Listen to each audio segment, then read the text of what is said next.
अयं हि तत्तद् विपिनेषु कौतुकात् विहर्तु कामो पशु संघो संगतः वयस्य वर्गैः सह सर्वतो अटितुं प्रयाति नित्यं स्वयमग्रजान्वितः यत्रातिमत्तांगो विहंगो मालकूली कुताल्या बोली विभ्रमेण विचालितानं कमलतफलानं सरांसि गन्धर्वैर्लसज्जलानि।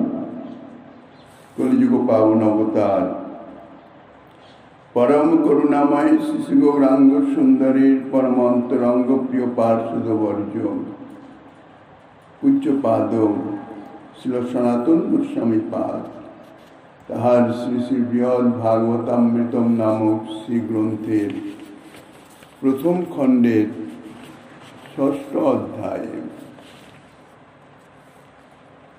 श्रीकृष्णेर ब्रजसुंदरी गणेश বিরহে কি করে ব্রজসুন্দরীগণের তাহাদের সান্ত্বনা দেওয়া যায় সে সম্বন্ধে জিজ্ঞাসা করলেন। রোহিণী দেবী তিনি বলছিলেন, ইতিপূর্বে আমরা তাহাই আস্বাদন করিতেছিলাম।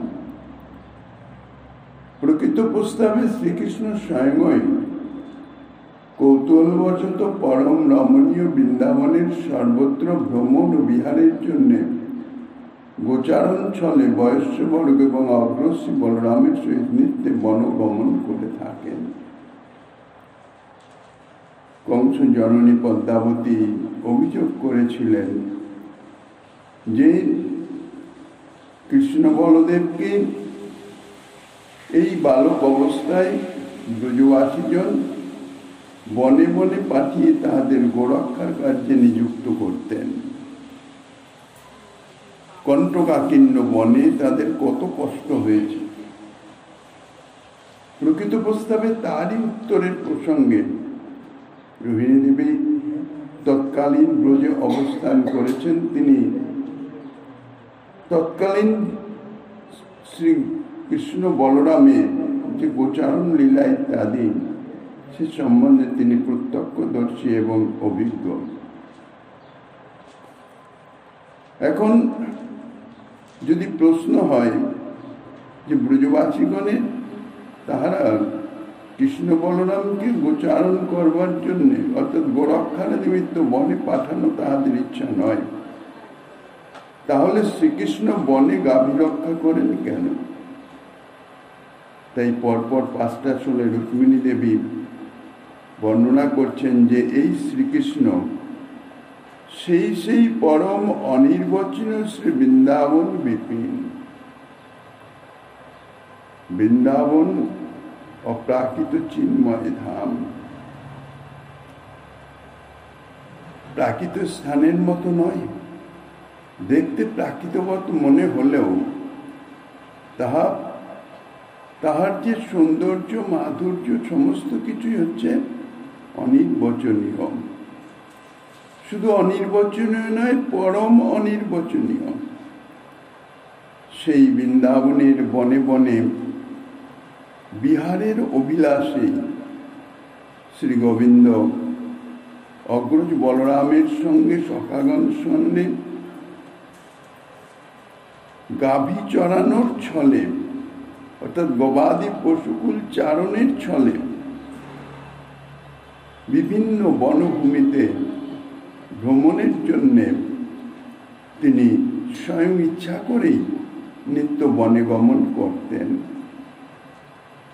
নন্দ মহারাজ বা মাতা যশোমতী তাঁরা শ্রীকৃষ্ণকে গোচারণে পাঠাতে ইচ্ছুক ছিলেন না, কিন্তু তিনি স্বয়ং ইচ্ছা করে নানা যুক্তিতর্কের অবতারণা করেন তাঁর যে মনোবাসনা সেই পরম রমণীয় বনভূমি সমূহের পরম অদ্ভুত শোভা দর্শন, সেই দর্শন ও লালসা পূর্ণ করবার জন্যে গোচারণ ছলে নিত্য তিনি গোচারণে বেরোতেন।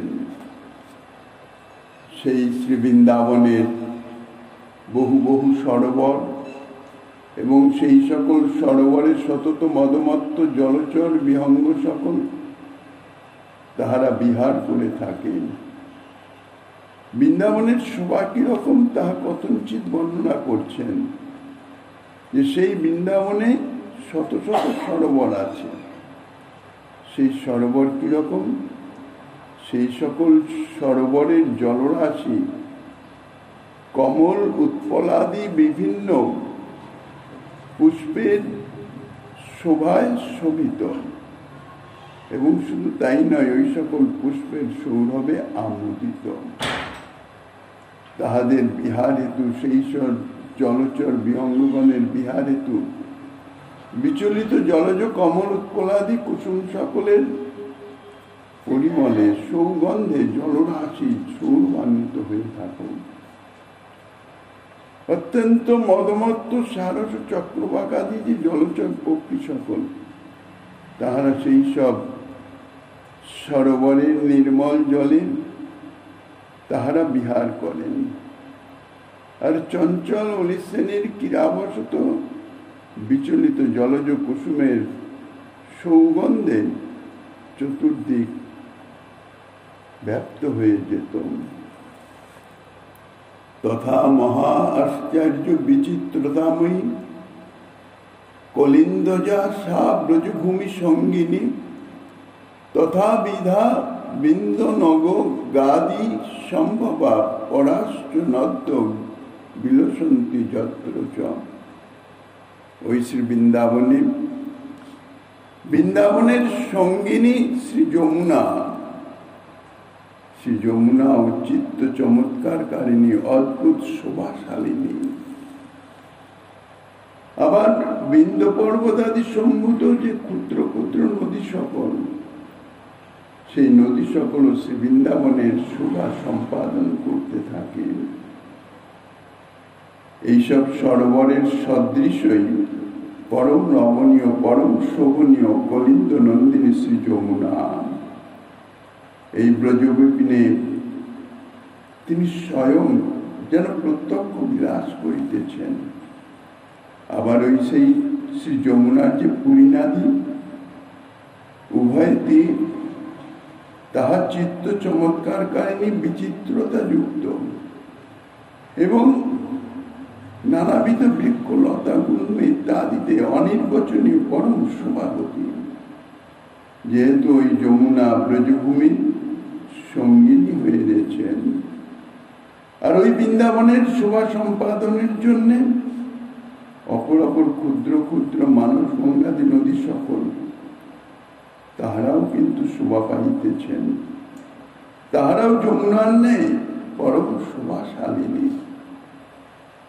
তত্তটং কমল বালুকা চিতং রম্যং সদা নূতন সাত বলাবৃতম স্বাভাবিক দেশ বিসর্জন লসন মনজ্ঞ নানা মৃগ পক্ষী সংকুলম। ওই নদী সমূহের তটভূমিও তাহা কোমল কর্পূর সদৃশ বালুকা দ্বারা ব্যাপ্ত, এবং সদা নবীন তিন রাজমণ্ডিত। স্বাভাবিক দেশ বিসর্জন হেতু, অর্থাৎ সেই বৃন্দাবনে কোন রকম ঈর্ষা দেশ ইত্যাদি কোন অস্তিত্বই নাই। তাই সদা উল্লসিত মনজ্ঞ নানাবিধ মৃগ বা পক্ষী সমূহ তাহা সদা সর্বদাই বিচরণ করেন। শ্রী বৃন্দাবনে সেই সেই সরোবর যমুনাদি ইত্যাদি পরম অনির্বচনীয় তত্ত্ব তটভূমিতে বিদ্যমান, অথবা সেই সকল সরোবর শ্রী কালিন্দীর পরম রমণীয় তটসমূহ তা কোমল বালুকা দ্বারা ব্যাপ্ত। এতর দ্বারা তটভূমির যে দুর্গমত্ব এবং রমণীয়া পদে যে ভয়ানকত্ব থাকে তাহা পরিণত হল। আর যথেচ্ছা অর্থাৎ প্রয়োজন মতো তাহার ব্যবহার হতো। উক্ত তটভূমি সদা সর্বদাই নবীন তৃণরাজি দ্বারা সমাবৃত থাকে। এই বাক্যে গবাদি পালন নিমিত্ত শ্রীরামকৃষ্ণের বা সখাগণের বিন্দুমাত্র কষ্ট হতো না, দুঃখ হতো না। সেখানে সেই নবীন তৃণরাজি সদা সর্বদাই বিদ্যমান। তাই গবাদি তাহারা অতি আনন্দের সহিত সেখানে তাহাদের ভোজন সামগ্রী সেই নবীন তৃণরাজি তাহা প্রাপ্ত হতো। আর সেই শ্রী বৃন্দাবন ধাম তাহা প্রেম ভূমি। সেখানে কোন রকমের ঈর্ষা, দেশ বিদ্বেষ, হিংসা ইত্যাদি লেশাবাস নাই। তাই স্বাভাবিক যে পারস্পরিক বিদ্বেষ সম্পন্ন যে অহিনকুল, মৃগ, ব্যাঘ্র ইত্যাদি তাহারা নিজ নিজ স্বভাবগত যে হিংসা তাহা বিসর্জন হেতু সদা সর্বদাই পরস্পর একটা সম্প্রীতি সৌহার্দ্য সহ সেখানে বিচরণ করত। এই জন্যে দেশ বর্জিত বলে তাহারা সদা সর্বদাই উল্লসিত। ঈর্ষা দেশই বলতে গেলে মনকে কলুষিত করে, বিষাদগ্রস্ত করে। কাজে মন যদি ঈর্ষাদেশ শূন্য হয়ে যায় তাহলে সদা সর্বদাই মন বুদ্ধি চিত্তে একরকমের পরম আনন্দ উল্লাস বিরাজমান থাকে। তা সেই সমস্ত স্বাভাবিক বিদ্বেষযুক্ত যে সকল ঐনকুল বা মৃগ, ব্যাঘ্র, যাদের চরাচরিত বিদ্বেষই হচ্ছে জন্মগত সংস্কার, তাহাদের মধ্যে সে বিদ্বেষ না থাকায় তাহারা সদা সর্বদাই উল্লসিত এবং অধিক রূপে শোভমান। অর্থাৎ বৈরভাব ত্যাগ হেতু স্বচ্ছন্দে বিচরণ করতে পারে। সেই সকল তটপ্রদেশ অতিশয় শোভমান হয়ে যায় তাহাদের বিচরণে। এবং মনজ্ঞ নানাবিধ মৃগ এবং বিহগকুলে সেই সকল তটভূমির সমাকীর্ণ দুষ্ট সত্য সেবিত বাক্যাদিও পরিণত হল। অর্থাৎ যে যে অভিযোগ করেছিলেন কংস জননী পদ্মাবতী, রোহিণী দেবী তাহার প্রতিটি অভিযোগ খণ্ডন করে দিচ্ছেন। এই সকল তটপ্রদেশ শ্রীকৃষ্ণের বিহার সুখ কৌতুকের হেতুরূপেই বিদ্যমান ছিল। দিব্য পুষ্প ফল পল্লবাবলী ভার নমৃত লতা তরু গুল্ময়ী ভূষিতং মদ কলাপি কোকিল শ্রোণী নাদিত অজস্তুতি পাত্রম।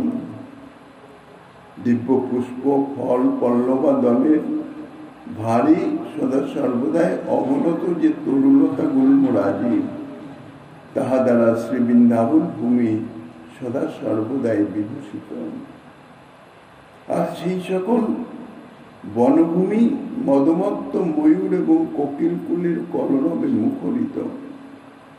ওই শ্রী বৃন্দাবন পরম রমণীয়। এই জন্যেই শ্রী বৃন্দাবন ব্রহ্মাদি দেববৃন্দেরও বন্দনীয় স্তুতিভাজন হয়েছেন। বৃন্দারণ্যে ব্রজভূমি গবান্তত্র গোবর্ধনে বা নাস্তে হিংসা হরণ রহিতে রক্ষগস্যাপেক্ষিতা গাও গত্ত শোষী বিপিনতস্তা মহিষ্যাদি যুক্তা শৈরং ভুক্তা সজল যবসং সারে ও মায়ান্তি বাসন। ব্রজভূমি বৃন্দাবনে বা গোবর্ধনে হিংসা নাই, দেশ নাই, ঈর্ষা নাই। তাই পশু হননেরও কোন রকম আশঙ্কা নাই। সুতরাং ওই সকল স্থানে গবাদি পশুগণ যে বিচরণ করেন তাহাদের রক্ষকেরও বাস্তবিক কোন প্রয়োজন হয় না। গো মহিষাদি তাহারা সকলেই প্রভাতে বনে গমন করে থাকে এবং স্বচ্ছন্দে তৃণজলাদি তাহা ভক্ষণ করে সায়ংকালে আবার তাহারা গৃহে প্রত্যাবর্তন করে থাকেন। গবাদি রক্ষার নিমিত্ত কাহার কোনো অপেক্ষা নাই। গবাদি পশু রক্ষণের যে দুঃখ, তাহার লেশমাত্র সেখানে নাই। নন্দীশ্বর আদি ব্রজভূমিতে অথবা ব্রজভূমির বৃন্দাবনী বা গোবর্ধনে এই গবাদি পশুকুলের রক্ষকের কোনো প্রয়োজন নাই। কৃষ্ণ বলরামকে দিকে গোচারণ করানো হতো তাদের রক্ষার নিমিত্ত, এ আশঙ্কার কোনো কারণ নাই। কেননা সেখানে তো কোনো হিংসার আশঙ্কা নাই। ব্যাঘ্রাদি হিংস্র পশুগণ থেকে গবাদির হিংসার বিন্দুমাত্র আশঙ্কা নাই, বা গবাদি পশুগণের যে অপহরণ, চৌর্যাদিরূপ যে অপহরণ, তাহার কোনো ভয় নাই। তাহলে সেখানে বুদ্ধিহীন গবাদি পশু সকল জীবিত থাকতো কি রূপে? বলছে শ্রী নন্দব্রজ সম্বন্ধীয় যে মহিমা, তাহা হচ্ছে অনির্বচনীয়। গোমহিষাদি পশু সকল তাহারা নিজেরাই যথারীতি প্রভাতে বনে গমন করত এবং তাহাদের ভোজ্য যথেষ্ট তৃণ জল ইত্যাদি তাহারা নিজ প্রয়োজন মতো ভক্ষণ করত। আর সায়ংকালে আবার তাহারা শতপ্রবৃত্ত হয়ে নিজ নিজ ইচ্ছাই গৃহে প্রত্যাবর্তন করিত। দশম স্কন্ধে বর্ণিত আছে, অজা গাভী মহিষগণ এক বন থেকে অন্য বনে গমন করে যথেচ্ছ তৃণজল ভক্ষণ করিতেছিল।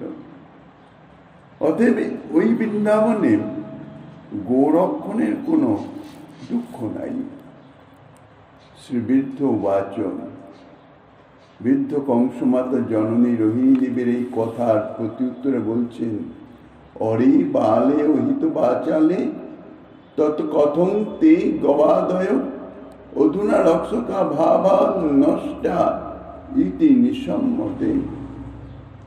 কংসমাতা বৃদ্ধা বলছেন, ওরে অতি বাচালে, তুমি বালিকা সুলভ কথা বলিতেছ কেন? যদি তাহাই হইত তবে এ কথা কেন শোনা যাচ্ছে যে এখন রক্ষকের অভাবে সেই সকল গবাদি পশু নষ্ট প্রায় হয়েছে? সে পরীক্ষিত বাচ, পরীক্ষিত মহারাজ শ্রীমৎ জননী উত্তরাদেবীকে বলছেন, শ্রীমৎ গোপাল দেবস্তস্যুৎপা সম্ভ্রান্তি যন্ত্রিত জাতান্ত স্থাপত সুসন্মুখাজ্য সংকয়াকুল। প্রথমা পরকালীন ব্রজবৃত্তান্ত বেদিনম মুখমালোকায় মাস বলদেবস্য শাস্ত্রুকম রোহিণী নন্দন ভ্রাতুর্ভাব বুদ্ধাস্য মরণ ব্রজন সধৈর্য রক্ষণাসক্ত পরুদন্ন প্রবৃত্তি স্ফুটম। শ্রী পরীক্ষিত মহারাজ বলছেন, বৃদ্ধা কংস জননীর এই কথা শুনে শ্রীমৎ গোপাল দেব তিনি সম্ভ্রম ভরে অতিশয় শঙ্কাকুল হলেন যে সত্যি সত্যি কি তাই? তাহার অন্তরে অতিশয় সন্তাপ জাত হল। শ্রীমান গোপাল দেব অতিশয় সম্ভ্রমের সঙ্গে শ্রী বলদেব চন্দ্রের মুখকমল অবলোকন করতে লাগলেন। কেননা শ্রী বলদেব চন্দ্র অল্প কিছুদিন হল ব্রজ থেকে স্বয়ং পরিদর্শন করে এসেছেন।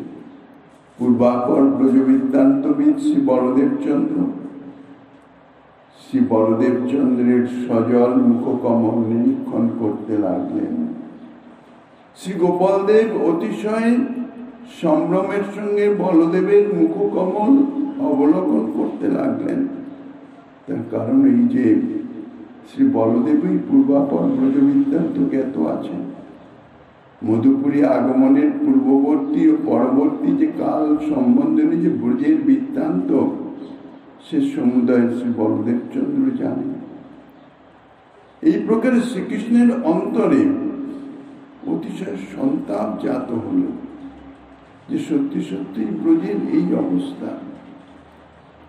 তাহার মুখমণ্ডল শুষ্ক হয়ে গেল এবং প্রিয়জনের অপবার্তা ভয়ে তাহাদের নানাবিধ দুঃখ বা অমঙ্গল ইত্যাদির আশঙ্কায় সংশয়াকুল হয়ে সজল নয়নে প্রকৃত তত্ত্ব জানবার নিমিত্ত শ্রী বলদেবের মুখকমল অবলোকন করতে লাগলেন।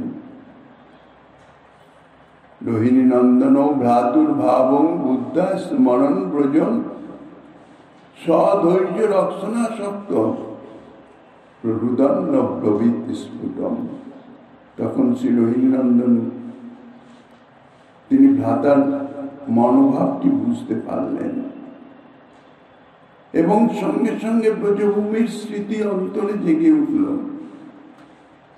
ব্রজভূমির স্মরণে স্বয়ং ধৈর্য ধারণে অসমর্থ হয়ে পড়লেন। শ্রীকৃষ্ণ বিরহ কাতর সেই ব্রজভূমির সমস্ত কিছু, ব্রজবাসী গন্তব্যের কথা, পশু পক্ষী, এমনকি বনভূমির তৃণগুল্মলতা, তাহাদের যে শ্রীকৃষ্ণ বিরহের যে অবস্থা, তাহা বলদেবচন্দ্র সাক্ষাৎ দর্শন করে এসেছেন।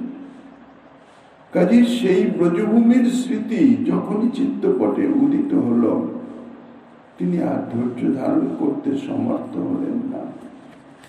তিনি উচ্চস্বরে রোদন করতে করতে স্পষ্ট বাক্যে বলতে লাগলেন, শ্রী বলদেব উবাচ গবাং কেব কথা কৃষ্ণ তে তেহপি ভবতঃ প্রিয়া মৃগা বিহঙ্গা ভান্ডির কদম্বাদ্যাশ্চ পাদপাহা লতানি কুঞ্জ কুঞ্জানি সাদ বলান্নপি জীবনম ভবত্যেবার পয়ামাসু ক্ষীণাশ্চ সরিত অদ্রয়।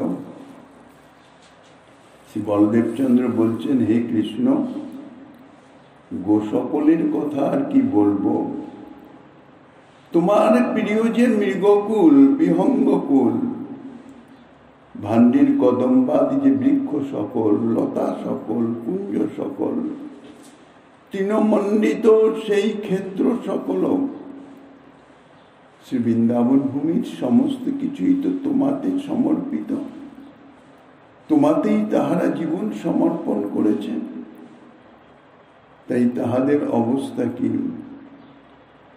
গ্রাম্য পশু সকলের মধ্যে গবাদি প্রধান, তাই মুখ্যভাবে গবাদি শব্দ প্রয়োগ করেছেন।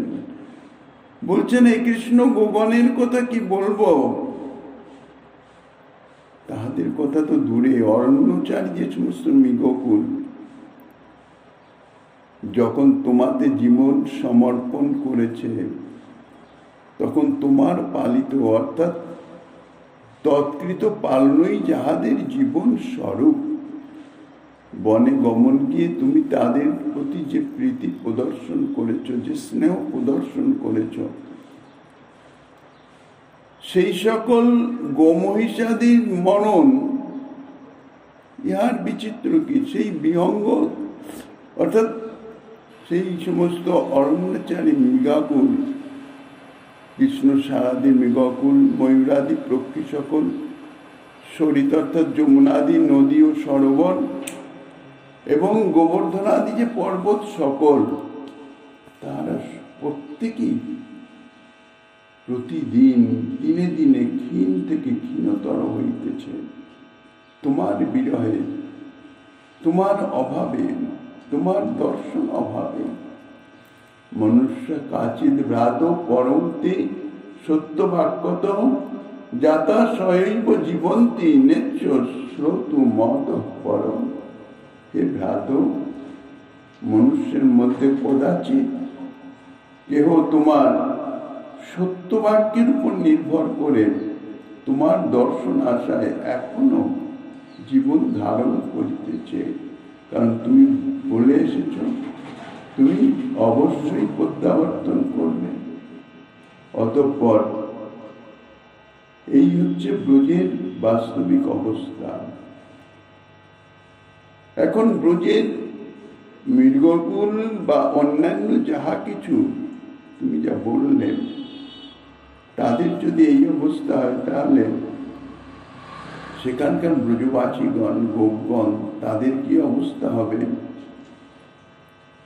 তাহা আশঙ্কা করে বলছেন, তাহাদের কথা আর কি বলবো। কতিপয় মনুষ্য তোমার বাক্যের সত্যতার উপর নির্ভর করে জীবন ধারণ করিতেছেন। তুমি সত্যবাদ।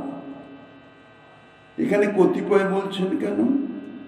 উদ্দেশ্য এই যে অধিকাংশই তোমাতে জীবন অর্পণ করেছেন। আর সত্যবাদ বলতে গোকুল থেকে মধুপুরী আগমনের সময় তুমি তো বলে এসেছিলে, আয়াসে আমরা জ্ঞাতি সহ অতি শীঘ্রই আপনাদিগকে দেখতে যাব।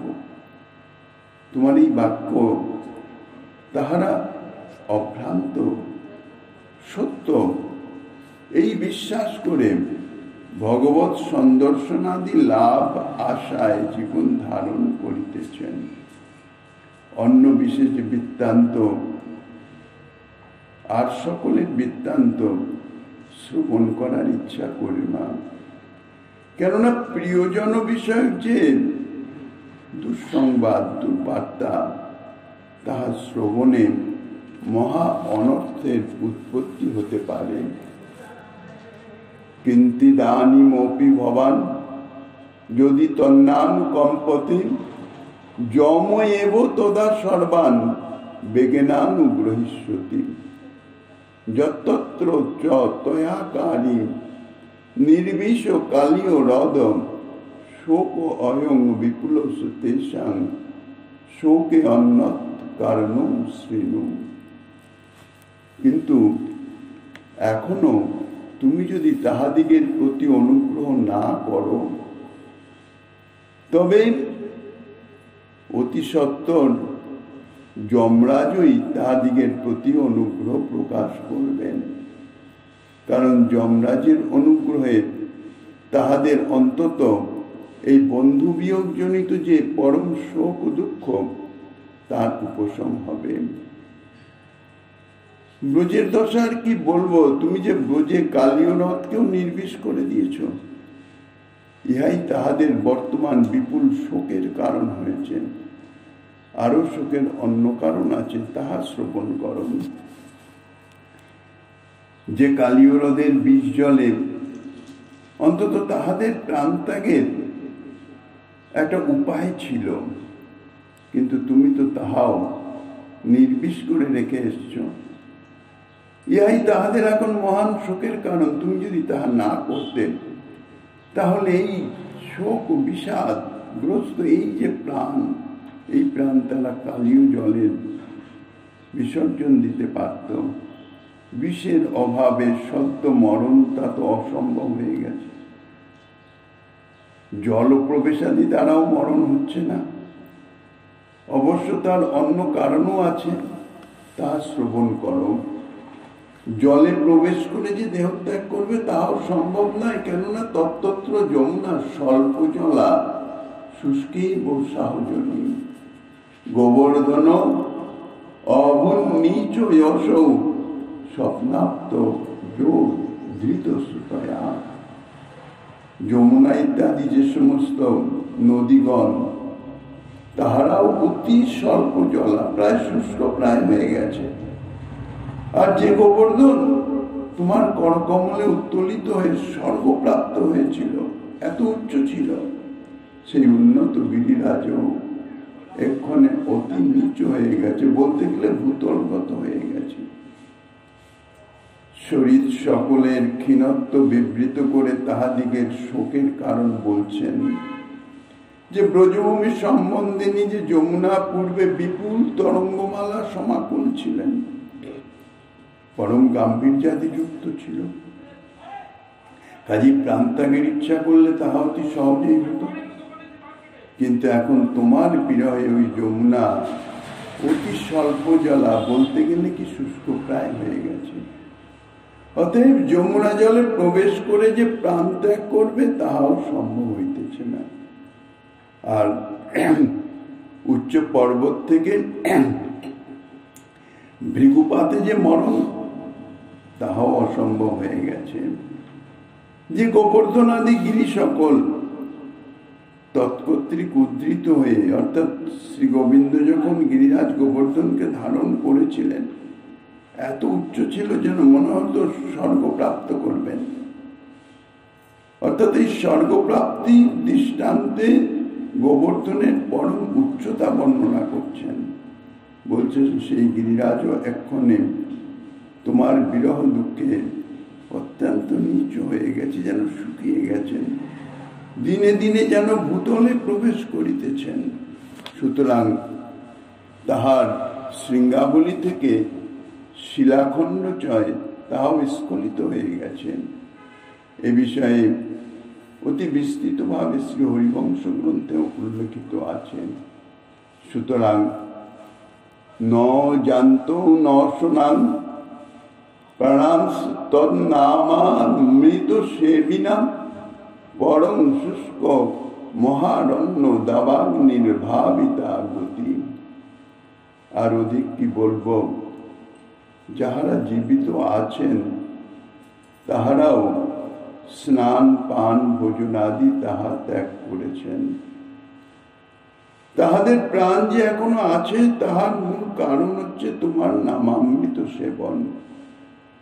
তোমার নামামৃত সেবনের জন্যে, কেননা তোমার নামই তো অমৃত স্বরূপ, মধুর মঙ্গল স্বরূপ। আর তাহা নিরন্তর তাহারা তোমার স্মরণে, তোমার নাম স্মরণ করিতেছেন, হা কৃষ্ণ হা কৃষ্ণ ইত্যাদি ভাবে যে বিলাপ করিতেছেন, তার মাধ্যমে তোমার নামামৃত সেবন হয়ে যাচ্ছে। সুতরাং তাহাদিগের প্রাণ অনশনেও বহির্গত হবে না, কেননা তোমার নাম তো অমৃত স্বরূপ। কিন্তু আমি এটা এখন অনুমান করিতেছি যে তোমার বিয়োগে শুষ্ক মহারণ্য সঞ্জাত যে দাবাগ্নি, বনভূমি যখন প্রবল গ্রীষ্ম তাপে শুষ্ক হয়ে যায়, তখন পবনের প্রভাবে, অর্থাৎ পরস্পর বৃক্ষের সংঘর্ষণে অগ্নি প্রজ্বলিত হয়ে ওঠে। কাজেই আমার অনুমান এই যে এখন তোমার বিয়োগে একমাত্র এই দাবাগ্নি তাহাদের ভরসা, দাবাগ্নি তাহাদের আশ্রয় হবার সম্ভাবনা। অতএব অতঃপর শুষ্ক মহাবনের দাবাগ্নি তাহাদের গতি হবে, ইহাই অনুমান করিতেছি। সে পরীক্ষিত বাচক ছিন্নন্নসৌ তৎ পরদুঃখ কাতর কণ্ঠে গৃহীত্বা মৃদুল স্বভাবক রামং মহাদীন বদস্রু ধারয়া।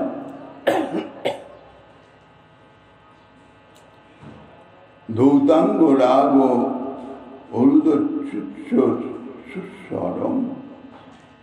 শ্রী পরীক্ষিত মহারাজ বলছেন, এই সকল কথা শ্রবণ করে পরদুঃখ কাতর মৃদুল স্বভাব শ্রীকৃষ্ণ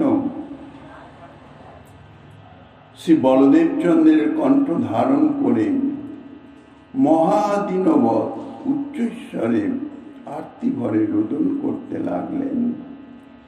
অশ্রুধারায় তাহার অনুরাগ যেন ধৌত হতে লাগল। অতিশয় দিনের ন্যায় উচ্চস্বরে রোদন করছেন। এতদ্বারা রোদন বাহুল্য প্রকাশ করছেন যে তাহার অঙ্গরাগ ধৌত হয়ে যাচ্ছে, অর্থাৎ প্রবল অশ্রুপাত তিনি করছেন। পশ্চাৎ ভূমিতলে লুলঠ সবল মাতর মুমহ ক্ষণাৎ তাদ্রিক রোদন দুষ্ট তানুভব চা পূর্ব বৃত্তান্তয় রোহিণ্যুদ্ধব দেবকী মদন সুশ্রী সত্য ভামাদয় সর্বে অন্তঃপুরবাসিন বিকলতাং ভেজুরুদন্তমুহু। হে মাধব, অতঃপর শ্রীকৃষ্ণ বলরামের সহিত ভূমিতলে লুণ্ঠন করতে লাগলেন এবং ক্ষণকাল মধ্যেই মূর্ছিত হয়ে পড়লেন। কৃষ্ণ বলরামের তাদৃশ রোদন দুঃখ অনুভব করে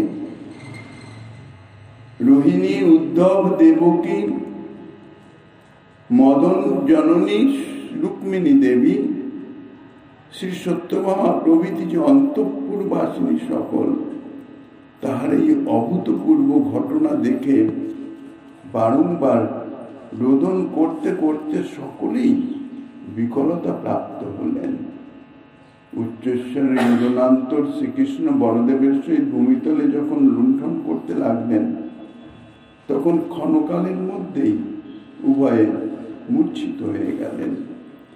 তাহাদের তাদৃশ যে অবস্থা, সেই তাদৃশ অবস্থা অর্থাৎ রোদন এবং ভূলণ্ঠনাদির যে দুষ্টতা, তাহা সাক্ষাতে দর্শন করে অননুভূত পূর্ব মদন সুত অর্থাৎ মদন কামদেব সুত যাহার, সেই প্রদম্ন মাতা শ্রী রুক্মিণী দেবী, ইনি মহিষীবর্গের মুখ্যা। এই জন্য পরম গৌরববশত তাহার নাম উল্লেখ না করে মদন জননী এই সম্বোধন করছেন। অন্তঃপুর থেকে উত্থিত অর্থাৎ শ্রুত্বান্ত পুরত অপুরা কলিত মাকন্দ মহার্ত স্বরই ধাবন্ত যদব যবেন বসুদেবে নগ্র সেনাদয় তত্রাগত যথা বিদং প্রভু বরং দৃষ্টা রুদন বিহ্বলা বিপ্রা গর্গ মুখাস তথা পুরোজনাস চাপূর্ব দৃষ্টেক্ষয়াম। অন্তঃপুরে এই অবস্থা দেখে অর্থাৎ অন্তঃপুর থেকে এই যে সমবেত স্বরে রোদন ধ্বনি, তাহা চতুর্দিক ব্যাপ্ত হয়ে গেল এবং সেই রোদনধ্বনি শ্রবণ করে উগ্রসেনাদি যাদবগণ সভা থেকে বসুদেবের সহিত দ্রুত বেগে সেই রোদনের স্থানে এসে উপস্থিত হলেন। সেই ক্রন্দন কিরকম ছিল বলছেন, যাহা পূর্বে কখনো শোনা যায় নাই, অননুভূত। বসুদেবের সঙ্গে যাদবগণ তাই দ্রুত বেগে ধাবিত হলেন। বসুদেবের সঙ্গে বলবার তাৎপর্য এই যে বসুদেব তো শ্রীকৃষ্ণের পিতা, কাজেই তাহার প্রেম বিমলতা আধিক্য, তাহারা সেই মহারোদন স্থানে এসে উপস্থিত হলেন। এই প্রকারে গর্গ প্রমুখ পুরোহিত বর্গ, সান্দীপনী প্রভৃতি ব্রাহ্মণগণ তাহারা সান্ত্বনা দানের জন্যে আগত হলেন, কিন্তু সেই পরিবেশের প্রভাবে তারা সান্ত্বনা দেবেন কি, তাহারা স্বয়ং রোদন করতে লাগলেন। আর দ্বারকাবাসী লোক সকল তাহারাও প্রভুর তাদৃশ্য অবস্থা দেখে তাহারাও রোদন করতে লাগলেন। তার কারণ হচ্ছে এই যে ব্যাপার, এই যে রোদন সমবেত সকলের সম্মিলিত ভাবে শ্রীকৃষ্ণ বলদেব চন্দ্র সহ অন্তঃপুর বাসিনী মহিষী বর্গ সহ, ইহা হচ্ছে অদৃষ্ট পূর্বে, ইতিপূর্বে কখনো ঘটে নাই। অর্থাৎ শ্রী ভগবানের তাদৃশ্য রোদনাদি ইহা ইতিপূর্বে দ্বারকাবাসী কেউ দর্শন তো দূরে থাক, কল্পনাও করতে পারেন নাই। তা সেই রোদনাদির সাক্ষাৎ অনুভব নিমিত্ত সকলে বিহ্বল হয়ে রোদন করতে লাগলেন। ইতি শ্রীমদ্ ভাগবতামৃতে ভগবত অনুগ্রহ বর নির্ধার খণ্ডে প্রিয়তম নাম ষষ্ঠ অধ্যায় অত সপ্তম অধ্যায় শ্রী পরীক্ষিত বাচ ইত্থং সপরিবারস্য মাতস্তস্যার্তি রোদনৈ ব্রহ্মাণ্ডং ব্যাপ্য সঞ্জাত মহোৎপাত চয়ক্ষণা। পরীক্ষিত মহারাজ বলছেন, হে মাতো, এই প্রকার শ্রীকৃষ্ণ যখন সপরিবারে আর্তস্বরে রোদন করতে লাগলেন, তখন তাহার সেই রোদন ধ্বনি ক্ষণকাল মধ্যে ব্রহ্মাণ্ড ব্যাপ্ত হয়ে পড়ল এবং মহান উৎপাতচয় সঞ্জাত হতে লাগল। উল্কাপাতাদি আরম্ভ হয়ে গেল। তত্রান্ন বোধ কা ভাবাত স্বয়মাগাত চতুর্মুখম বৃত বেদ পুরাণাদ্বৈ পরিবারৈ সুরৈরপি। তথায় সান্ত্বনা দেবার কেহই নাই, সকলেই রোদন করিতেছেন, সকলেই সেই আবেশে আবেশিত হয়ে গেছেন, সকলেই মোহিত। সুতরাং স্বয়ং চতুর্মুখ ব্রহ্মা বেদ পুরাণাদি পরিবার বর্গে এবং দেবগণ পরিবৃত হয়ে সেই স্থানে এসে উপস্থিত হলেন। তম পূর্ব দশা ভাজম পৃষ্ঠ প্রণয় কাতরম নিগুড় নিজ মহাত্ম ভর প্রকটন দতম মহানারায়ণ ব্রহ্মা পিতরং গুরুমাত্মনঃ সচমৎকার মালোক্য ধস্ত ধৈর্য অরুদৎ ক্ষণম। শ্রী ব্রহ্মা সবিস্ময়ে দেখলেন নিজ পিতা ও গুরু স্বরূপ মহানারায়ণ শ্রীকৃষ্ণ তাঁর অপূর্ব মোহদশা প্রাপ্ত হয়েছেন। তজ্জন্য তিনিও আবেশিত হয়ে ক্ষণকাল রোদন করলেন। পরে প্রভুকে শ্রেষ্ঠতম প্রণয় কাতর এবং আপনার নিগুড় প্রেম মাধুরী মহিমা প্রকটনের উদ্যত দেখে ধৈর্যচ্যুত হয়ে গেলেন। ব্রহ্মা পরম বিস্ময়ের সহিত শ্রী ভগবানকে অবলোকন করতে করতে ধৈর্যচ্যুত হয়ে ক্ষণকাল রোদন করলেন। তিনি কি প্রকার অবলোকন করলেন? যে সেই শ্রী ভগবান অপূর্ব মোহদশাগ্রস্ত, অর্থাৎ এমন পরমাদ্ভুত দশা ইতিপূর্বে আর কখনো প্রাপ্ত হয়নি, অন্তত ব্রহ্মার জ্ঞানের মধ্যে নাই। এতাদৃশ মোহদশা প্রাপ্ত হলেন কেন?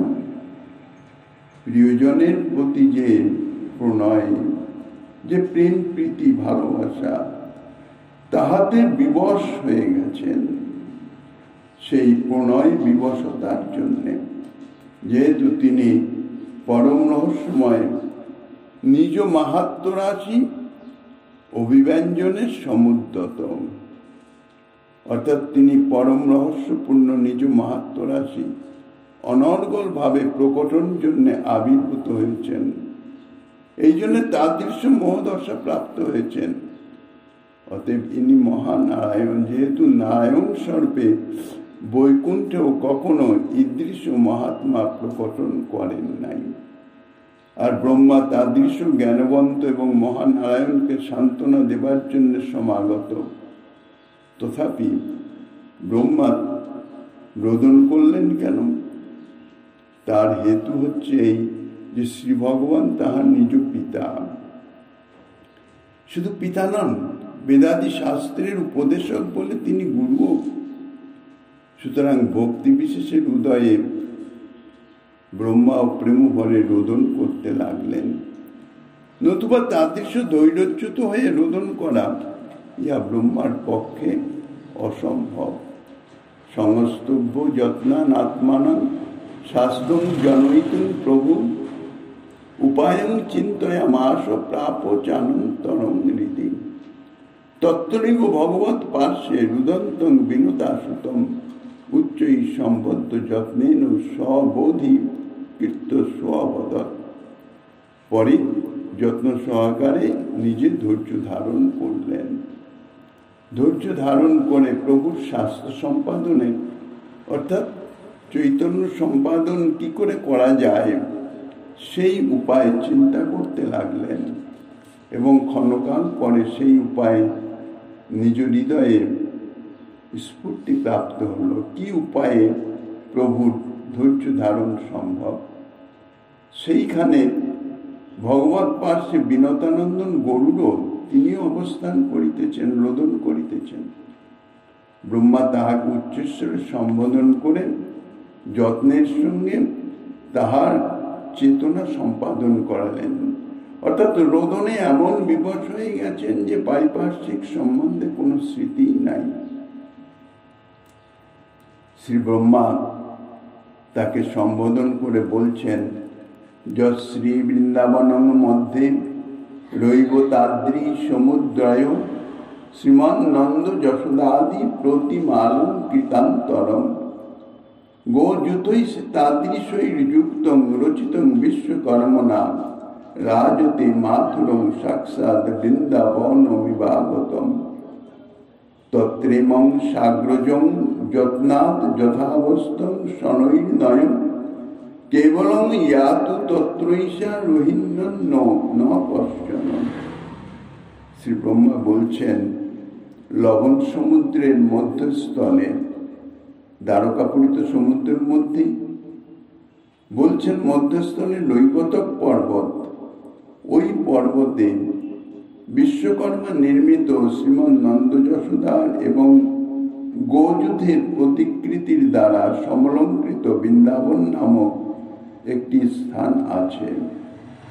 উহা মথুরা মণ্ডলের অন্তর্গত সাক্ষাৎ শ্রী বৃন্দাবনের ন্যায় বিরাজমান। মথুরা মণ্ডলের যে বৃন্দাবন ঠিক সেই রকমই যেন মনে হয়। এক্ষণে তুমি এই শ্রীকৃষ্ণকে অগ্রজের সহিত এই অবস্থাতেই সযত্নে ধীরে ধীরে সেই রচিত বৃন্দাবনে নিয়ে যাও, আর সেখানে একাকী শ্রী রোহিণী দেবী সেই স্থানে গমন করবেন, আর দ্বিতীয় কেউ যেন সেখানে না যান। যত্নপূর্বক নিয়ে যাও, কেননা সে স্থান কিরূপ? শ্রীমতী বা শ্রী নন্দনন্দন যশোদাদি প্রতিকৃতি দ্বারা সমলঙ্কৃত।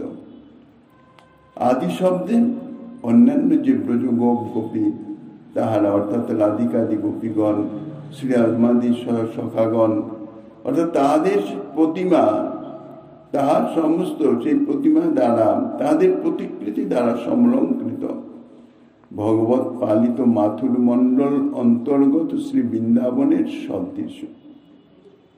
ইহা কিরূপে সম্ভব হল? বিশ্বকর্মা রচিত বলে সম্ভব হয়েছে। এর দ্বারা এই সমস্ত প্রতিমাতেও সাক্ষাৎ শ্রী নন্দাদি বুদ্ধি হয়ে থাকে, অর্থাৎ যেন সাক্ষাৎ তাঁরাই বিরাজমান।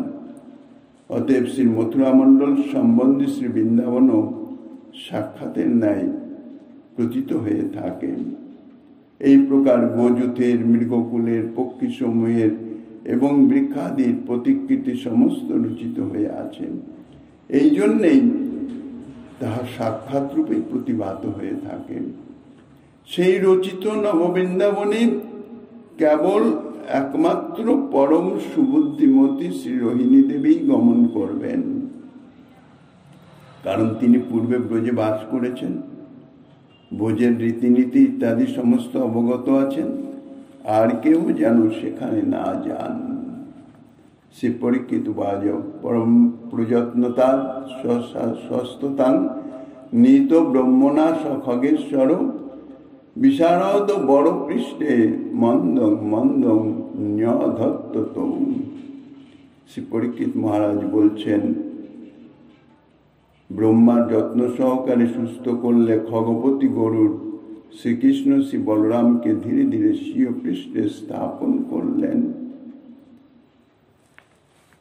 স্বস্থানং ভেজিরে সর্বে চতুর্বক্ত্রেণ বোধিতা সংজ্ঞামিবাপ্ত রামস্তু নিয়মান গরুত্মতা শ্রীনন্দনন্দনস্তত্র পর্যঙ্কে স্থাপিত শনৈ সাক্ষাৎ দিবাবস্তিষ্ঠন্তে যত্র তদ গোপ গোপিকা উদ্ধবেন সহাগত্য দেবকী পুত্র বৎসলা রুক্মিণী সত্যভামাদ্যা দেব্য পদ্মাবতী চষা তাদ্রিক দশাগতং কৃষ্ণ মশক দাস তক্তু মঞ্জসা দূরাদৃষ্টি পথে অতিষ্ঠন নীলীয় ব্রহ্মজান স্নেহা। শ্রী বসুদেব আদি যাদবগণ ব্রহ্মা কর্তৃক প্রবোধিত হয়ে নিজ নিজ স্থানে গমন করলেন। এদিকে গরুর ভ্রাতৃদ্বয়কে সেই স্থানে নিয়ে যেতে লাগলেন এবং ইতিমধ্যে শ্রী বলরাম বলদেব চন্দ্রের কিঞ্চিত সংজ্ঞা প্রাপ্ত হল। সেই রচিত বৃন্দাবনের যেখানে সাক্ষাৎ বিরাজিতের ন্যায় গোপগোপী মূর্তিমান রয়েছেন, গরু ধীরে ধীরে সেই স্থানে শ্রী নন্দনন্দনকে পৃষ্ঠ হতে নামিয়ে পর্যঙ্কে স্থাপন করলেন। পুত্রবৎসলা দেবকী, রুক্মিণী, সত্যভামা প্রভৃতি দেবীগণ সেই পদ্মাবতী তাদৃশ দশাপ্রাপ্ত শ্রীকৃষ্ণকে সহসা ত্যাগ করতে অসমর্থ হলেন। তাই উদ্ধবের সঙ্গে সেই নববৃন্দাবনে আগমন করলেন, কিন্তু শ্রী ব্রহ্মার নির্দেশ অনুসারে, প্রার্থনা অনুসারে তাহারা তাহাদের থেকে কিছুটা দূরে অর্থাৎ দৃষ্টিপথের অন্তরালে লুকিয়ে থেকে ঘটনাবলী দর্শন করতে লাগলেন। এই প্রকারে শ্রী ভগবানের মোহদশার অপগম হবে। এইরূপ বিচারপরায়ণ বলে শ্রী গরুরকে বিশারদ বর বিশেষণ দেওয়া হয়েছে। অতএব পরম বিশারদ শ্রী গরুর শ্রীকৃষ্ণ বলরামকে নিজ পৃষ্ঠে আরোহণ করিয়ে সেখানে ব্রহ্মার নির্দেশ অনুযায়ী সেইখানে উপস্থিত করলেন। বসুদেবাদি তাহারা সকলে ব্রহ্মা কর্তৃক প্রবোধিত নিজ নিজ স্থানে গমন করলেন। আর গরুর সেখানে শ্রীকৃষ্ণকে ধীরে ধীরে এনে নামিয়ে রাখলেন, অর্থাৎ যেখানে সুপ্রসিদ্ধ নন্দাদি গোপবৃন্দের প্রতিকৃতি রয়েছে, শ্রী যশোমতীর প্রতিকৃত রয়েছে, সেইখানে তাহাদের নামিয়ে দিলেন। দেবকী প্রভৃতি তাহারা তো শ্রীকৃষ্ণের এই অবস্থায় তাকে ত্যাগ করে থাকতে পারেন না, তাই তাহারা সকলে উদ্ধবের সঙ্গে সেই নববৃন্দাবনে আগমন করলেন বটে, কিন্তু ব্রহ্মার প্রার্থনা অনুসারে তাহারা শ্রীকৃষ্ণের সান্নিধ্যে গমন করলেন না। কিছুটা দূরে থেকে অর্থাৎ দৃষ্টির অন্তরালে থেকে যেখান থেকে শ্রীকৃষ্ণকে দেখা যায়, সেখান থেকে বৃক্ষের অন্তরালে লুকিয়ে তাহারা অবস্থা পর্যবেক্ষণ করতে লাগলেন। নারদস্তু কৃতাগত কমিরাত্মা নমন নমন মন্নত দেবানাং যাদবানাঞ্চ সঙ্গে অগান্য কুতূহলা।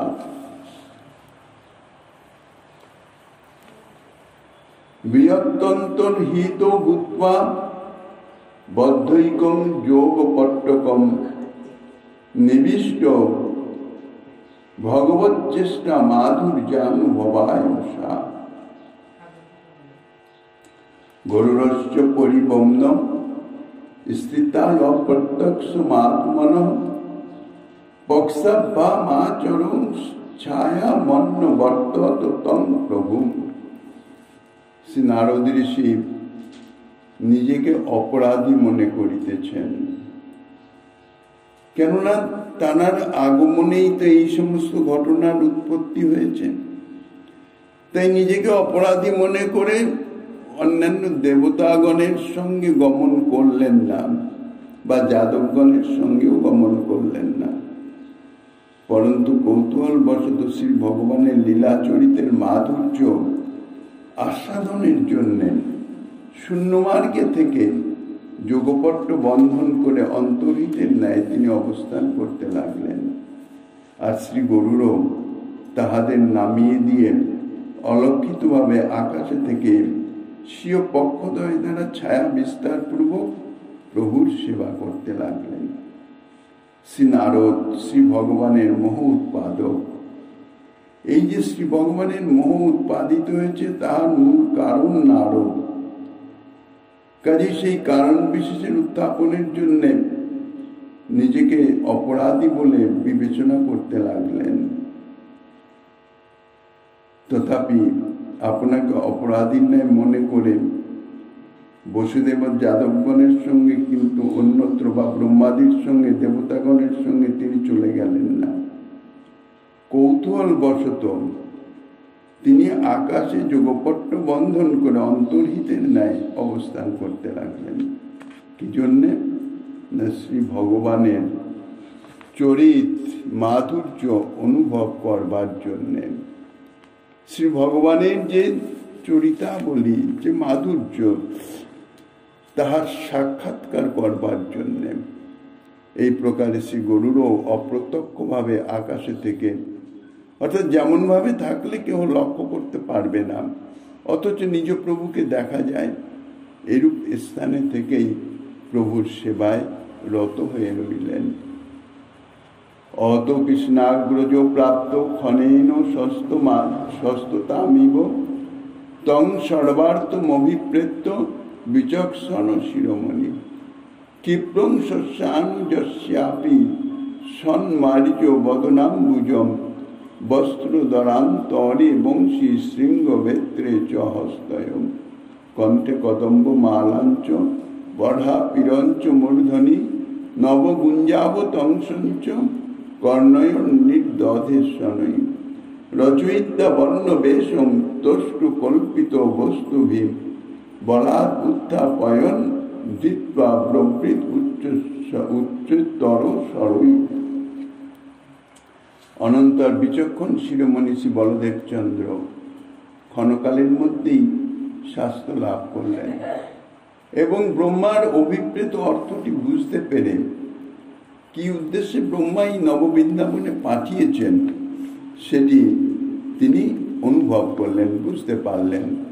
বুঝতে পেরে ক্ষিপ্রতার সঙ্গে অতি দ্রুত প্রথমত নিজের মুখকমল প্রক্ষালন করলেন, পরে অনুজের বদন কমল মার্জনা করে দিলেন, তারপর ধীরে ধীরে শ্রীকৃষ্ণের উদরে বসন মধ্যে বংশী সন্ন্যস্ত করলেন, কুক্ষিপটে শৃঙ্গ বেত্র, কণ্ঠে কদম্ব পুষ্পের মালা, মস্তকে ময়ূরপুচ্ছের চূড়া, কর্ণদয়ে নবগুঞ্জা নির্মিত অবতংশ ইত্যাদি সমস্ত অর্পণ করে দিলেন।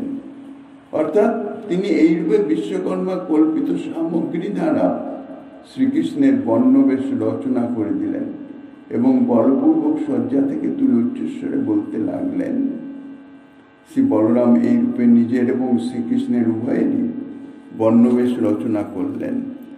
যদিও বর্ণবেশ রচনার বস্তুসমূহের মধ্যে গুঞ্জাহার ইত্যাদির উল্লেখ হয় নাই, তথাপি ওই গুঞ্জাহারও বিদ্যমান ছিল কি জানতে হবে। যদি বলা যায় সেই স্থানে তাদৃশ বর্ণবেশ রচনা কিরূপে সিদ্ধ হল, কারণ সেই স্থানে বর্ণবেশ রচনার উপযোগী তত্ত্ব বস্তুর অভাব।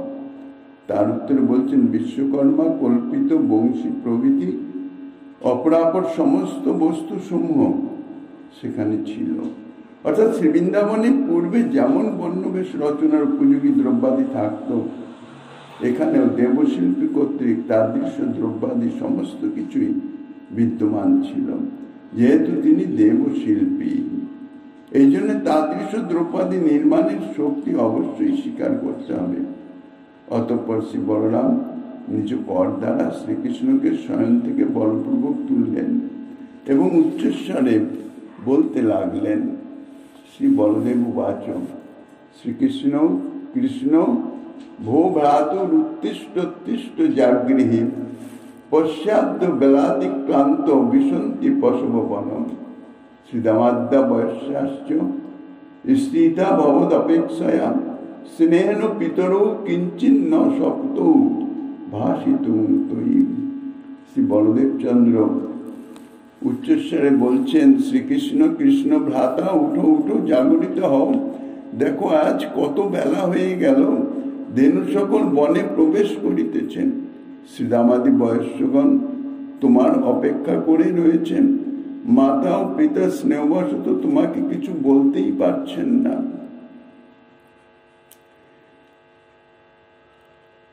গবাদি পশুর সঙ্গে শ্রীদামাদি কোনো রক্ষকই বনে গমন করেন নাই, কারণ শ্রীদামাদি সকা সকল তোমার প্রেমে আকৃষ্ট, এইখানেই সকলে অপেক্ষা করে রয়েছে। যদি বলা যায় কথা সত্য, কিন্তু মাতা পিতা তো আমাকে জাগরিত করে ওই কাজে নিযুক্ত করতে পারতেন। তাই বলছেন পিতা নন্দ মাতা যশোদা স্নেহবশত তোমার নিদ্রা ভঙ্গ করতে চান নাই, পশুরক্ষণের জন্য কিছু বলতে পারছেন না। পশ্যন্তস্তে মুখাম্বোজ যৌনিমা গোপ্য পরস্পরম কন্যা কন্যী তয়া কিঞ্চিত বদন্তস্তান হসন্তি। আরো দেখো, এই সকল গোপিকারা তোমার মুখকমল দেখে পরস্পর কর্ণে কর্ণে কি যেন বলিতেছেন। মনে হয় নিশ্চয়ই তোমাকে উপহাস করিতেছেন। শ্রী পরীক্ষিত বাচ ইত্থং প্রজল্পতা ভিক্ষ্ণং নাম বিশ্ব সলালনম আহু মান হস্তভ্যাম চল্ল মান বলেন চ রামেন উত্থাপ্য মান যোশী সংগ্রামীব চিবাদগত বদন শিব শিবেতি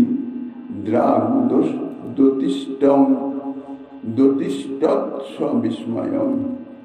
শ্রী পরীক্ষিত মহারাজ বলছেন, শ্রী বলদেব এই প্রকারে বারংবার যখন শ্রীকৃষ্ণের লালনাদি সহকারে নাম ধরে ডাকতে লাগলেন, পরে বলপূর্বক হস্ত দ্বারা চালনা করে তুলে বসালেন। এইরূপে শ্রী বলরাম কর্তৃক উত্থিত হলে শ্রীকৃষ্ণ বহুক্ষণ পারে যেন চৈতন্য লাভ করে সবিস্ময়ে শিব শিব বলতে লাগলেন। বলে শয্যা থেকে সত্তর গাত্রোত্থান করলেন। উন্মিল্ল নেত্র কমলে সংস্পর্শ করিত ভৃষম স্ময়মান পুরু নন্দন দিষ্পারীননামতম। শ্রীকৃষ্ণ নেত্রকমল উন্মিলন করে বারংবার চতুর্দিকে দৃষ্টি সঞ্চালন করতে লাগলেন এবং ঈষৎ হাস্য করতে করতে সম্মুখে পিতানন্দকে দেখে লজ্জাবনত বদনে প্রণাম করলেন। এইভাবে শ্রীকৃষ্ণের চৈতন্য সম্পাদন হল। বহুক্ষণ পরে নিদ্রাভঙ্গ হয় শ্রীকৃষ্ণ যেন ঈষৎ হাস্য করতে করতে সম্মুখেই দেখতে পেলেন পিতানন্দ দাঁড়িয়ে আছেন। তার এই অধিক নিদ্রার জন্যে তিনি লজ্জিত হলেন, কিন্তু লজ্জাবনত বদনেও নিদ্রা থেকে উঠে প্রথমে পিতাকে দর্শন করে পিতাকে প্রণাম করলেন। কারণ পূর্বেও ঠিক এইরকমই করতেন, নিদ্রা থেকে উত্থিত হয়ে প্রথমেই পিতাকে প্রণাম করতেন। এইভাবে পরবর্তী যা লীলা, অর্থাৎ আব্রবীত পার্শ্বত ভিক্ষু যশোদাঞ্চ হসন মুদা স্নেহাত্তদানন্য তন নির্নিমেষ সনামিবম। পার্শ্ববর্তিনী মাতা যশোদা স্নেহবশত তাহার বদনে যেন নির্নিমেষ দৃষ্টি অর্পণ করে রয়েছেন। অর্থাৎ এত প্রতিকৃতি, তাই দৃষ্টি যেন নির্নিমেষ। তাহাকে দেখে আনন্দে হাসতে হাসতে শ্রী গোবিন্দ মাতাকে সম্বোধন করে এই কথা বলতে লাগছেন। এ সম্বন্ধে যা বলবেন বা পরবর্তী লীলা যা আস্বাদনে নিচ্ছেন শ্রীমান মহাপ্রভু গিরিধারীলালের কৃপা হলে আগামী দিন আস্বাদনের বাসনা রেখে অদ্যকার ভাগবতী কথার এখানেই বিশ্রাম।